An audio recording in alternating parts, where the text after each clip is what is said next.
There is rumor afoot that Google will do its own new phone that will be not a developer handset like the Nexus phones, but actually a top-of-the-line flagship phone. I have a conspiracy theory for you about why they might do this. Why? Yeah, because why? Really? Because it doesn't make sense. Ron Amadio did a good column about why it doesn't make sense. They've got things going their way pretty much. It doesn't, they would be competing against direct competitors. Initially I thought, whoa, I know what they're going to do. They're going to build Project Tango in every single phone and subsidize it, make it cheap and all that stuff. That doesn't make sense. I think this is what makes sense. They're under fire around the world, especially in Europe, but they're also talking about it in the US again, around antitrust and Android. Because Google wants, Google's paying some companies to add. In other cases, they're not paying, but they're trying to get all the Android handset makers to build in all the Google stuff, right? They really want that. That's the whole point of Android. You can download the open source AOSP version of Android, but it has no Google services in it. That's free. Anybody can make a phone. That's what Amazon does. Exactly. They modify it and they make their Fire tablets. But most customers want Google services. They want Google Play Store. They want Google Maps. And so as a result, Google says, okay, you could do that, but here's the rules. A, you got to get our approval, and B, you can't make a phone without it. So that's the thing the EU doesn't like. The EU says, no, that's monopolistic. If you didn't say to Amazon, for instance, okay, you can make a standard Android phone with Google services, but that means you can't make a non-Google AOSP phone. That's Google's rules. So here's the conspiracy. So I think that one reason to come out with a phone for themselves is they themselves can build everything in, just like Apple does. And so I think it's a kind of bludgeon to get the OEMs to voluntarily put that stuff in. Because, for example, let's say Europe said, okay, no, you can't, there's no way you can coerce handset makers to build in they can do whatever they want, and Google, there's nothing you can do about it. Well, there's no point for Google to even have Android in that market, right? So then Google can say, okay, well, we have a phone. Then we're going to sell our phone in Europe only.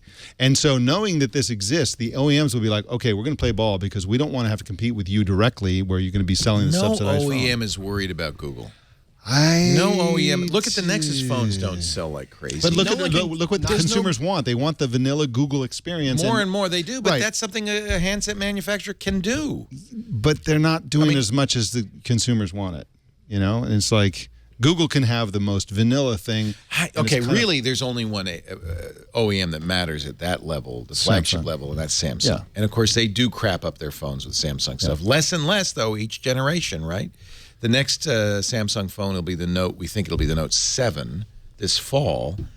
People aren't going to say, oh, here's a Google phone I can get instead of that Note 7. I think in general, observers of the tech scene underestimate the panic and fear that companies like Google and Apple have that they're going to be locked out of a situation. Apple is building a car, for crying out loud, for one and only reason, so that they don't get locked out of the cars, right? All the cars. Google came out with Android for one and only reason. They didn't want to get locked out of the smartphone. No, Apple's not doing a car because they are worried that people won't put Apple It's a car content consumption experience. They think of the car as a content consumption Yes. device? It's a living room. It's a rolling iPod? Yes, and VR, living room, and all the rest. This, to me, is the intersection of software platform companies, Apple, Google, Microsoft, Facebook, Amazon, trying to interact with the real world with varying levels of success. Apple's a hardware company. Apple's always been a hardware company. They're a platform company that has done well in hardware and better than their opponents or competitors. They did software. They did platform only because they felt that was the best way to sell hardware.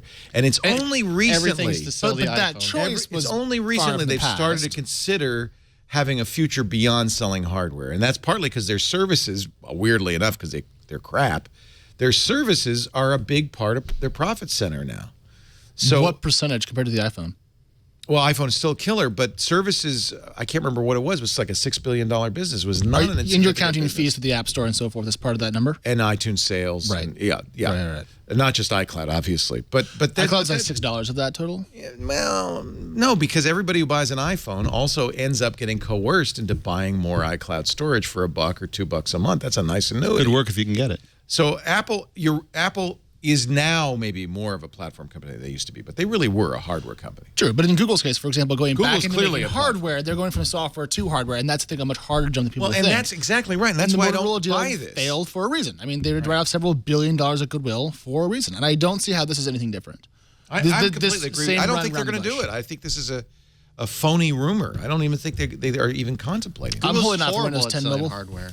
And I mean, look, every company tries stuff. And this is one of the problems. It's hard to cover Apple because, yeah, they probably are making every possible product somewhere inside of Apple, but doesn't mean they're going to ever release any of those. You mean they're not going to get an HD Apple TV? No, sorry. Oh, dude, shame. I'm sorry. You may not even get an Apple car. I mean, I don't think that's a They don't even have to make a car. They could just get all those people in there, figure out what they need, partner with Volkswagen, Toyota, Honda, Ford, whoever, and then they're the dash, even though a lot of these automakers are concerned about losing the dashboard to Apple or to Google or to whoever. That's a perfect analogy for what Google's doing, right? Google makes the software, and they've partnered up to now. Even this was made by HTC, this first Android phone. They've partnered up to now with traditional OEMs, not Ford and GM, but HTC, LG, and Samsung to make their devices. So that's the only reason this is a news story, is that Google might make their own devices, but why? Right? But the core of this is, why did Google acquire Android, and why do they have Android? I mean, it caused them a completely wrecking their relationship with Apple and Steve Jobs. Doesn't matter, because they're selling far more Android phones are sold worldwide. But what's the advantage and of them? every one of those to have Android the apps. phones, That's the only that's reason. Right. Google services.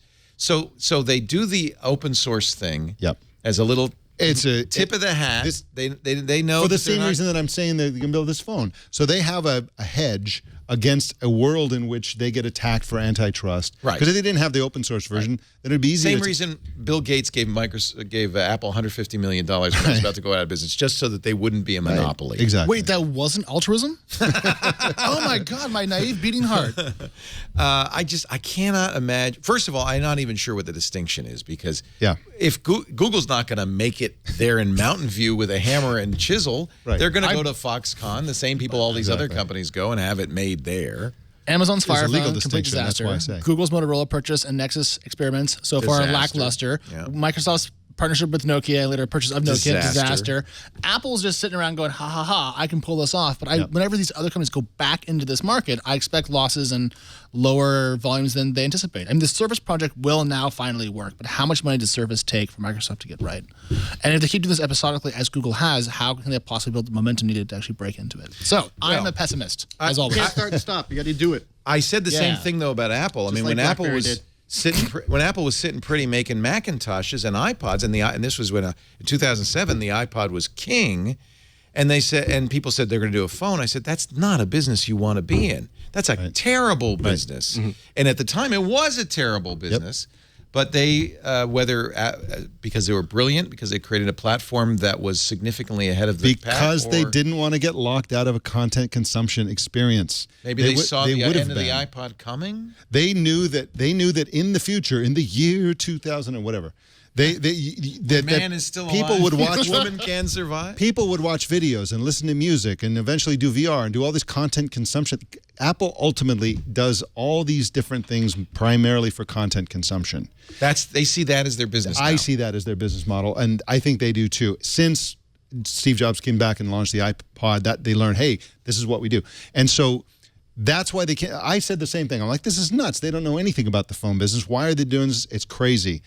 It's not crazy because very, very the wrong. phone is a major place where billions of people will consume content that they may or may not be paying for. And so Apple was facing a future where they're just irrelevant because people are getting their content and other people are controlling it. Wouldn't it be prudent of Google, instead of trying to get in now on the smartphone thing, to look at what's next? Yeah. Right? I mean, I think, tried that with that thing in your face that no one liked. Oh, God, you're right. Well, Mike liked it. So, hey, people are. I love the instant back. Mikey will wear anything. It was dumb looking, but it was cool. I mean, I'm still holding out for the Luxottica sunglasses thing that was built in. Have you seen the technology that who is it?